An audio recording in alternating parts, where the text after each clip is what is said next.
E aí, pessoal, vamos falar um pouquinho sobre delação premiada e a história no Brasil. Pouca gente sabe que esse instituto da delação premiada já existe, não só no Brasil, mas em todo o mundo, né? Desde os primórdios da civilização. E eu achei alguns artigos interessantes sobre a história do Brasil específico, né? Como foi que iniciou-se a delação premiada. E, para minha surpresa, a delação premiada teve um papel histórico muito importante na Idade Média. Ela foi utilizada na Inconfidência Mineira. E isso me deixou, de certa forma, bem surpreso, né? Um dos principais mecanismos utilizados pela Operação Lava Jato é a delação premiada, né? E ela tem origens nos tempos da Idade Média. Os registros vêm desde a época da Inquisição, quando a Igreja Católica perseguiu praticamente outras religiões que eram consideradas hereges. Além das denúncias que podiam ter como base rumores ou acusações públicas, o sistema inquisitório dava extrema importância para a confissão do acusado, que podia ser alcançada por meio de uma promessa de recompensa ou até mesmo pelo uso da tortura. Quem delatava sob tortura, inclusive, era bem visto pela sociedade, né?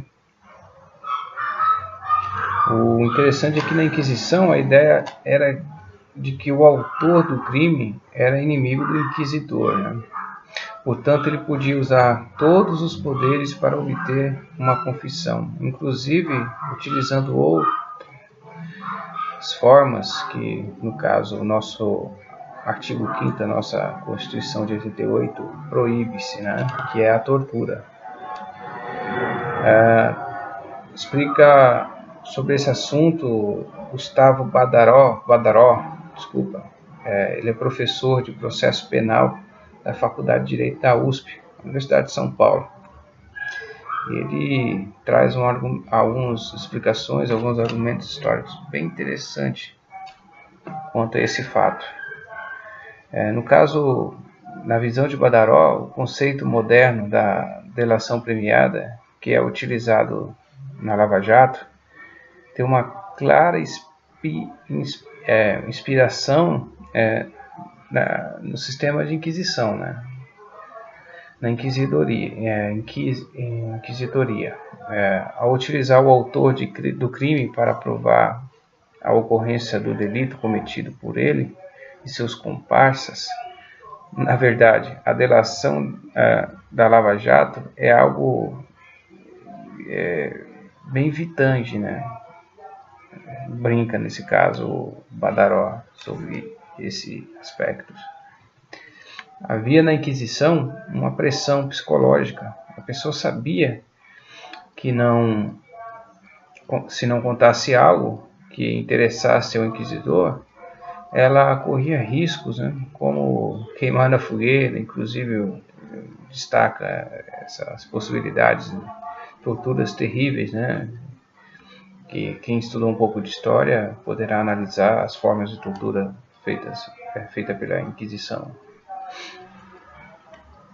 No caso de hoje, a delação é feita nesse mesmo contexto. É a pergunta, né?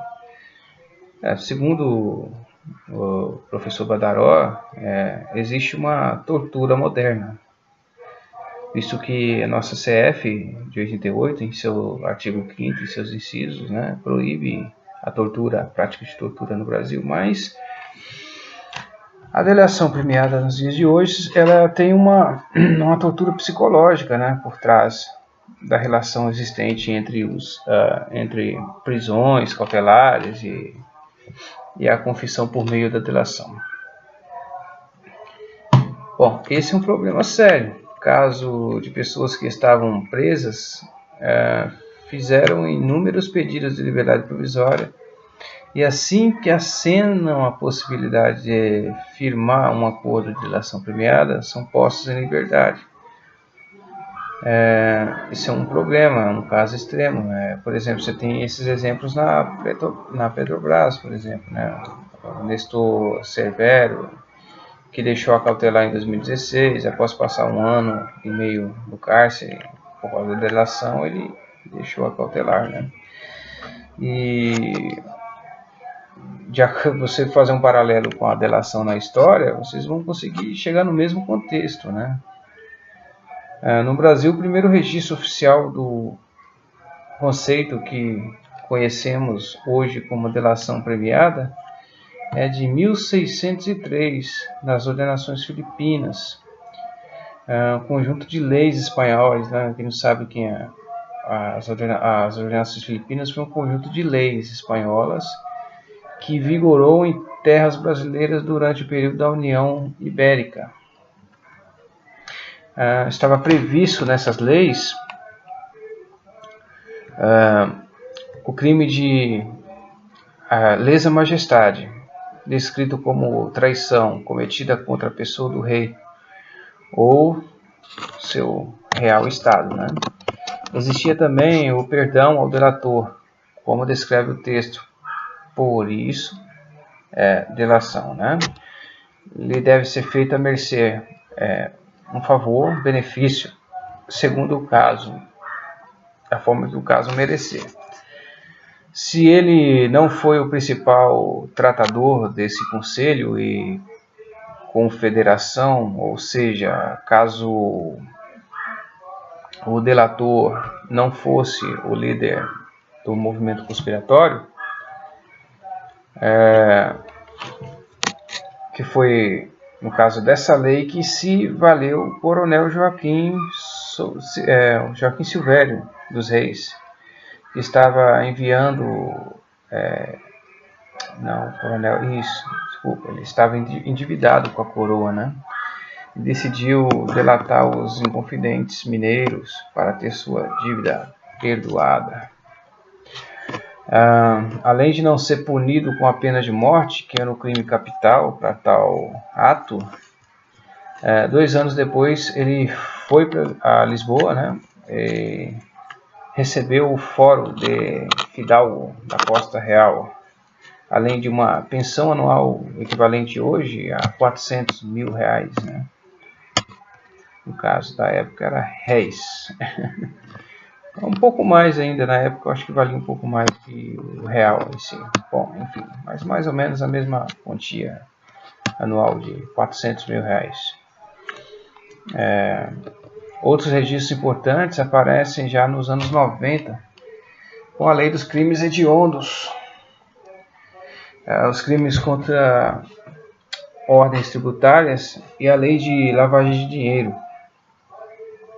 Essas leis que tratavam da delação premiada se limitavam ao benefício, à redução da pena, que ao final do processo o juiz podia aplicar a quem delatou.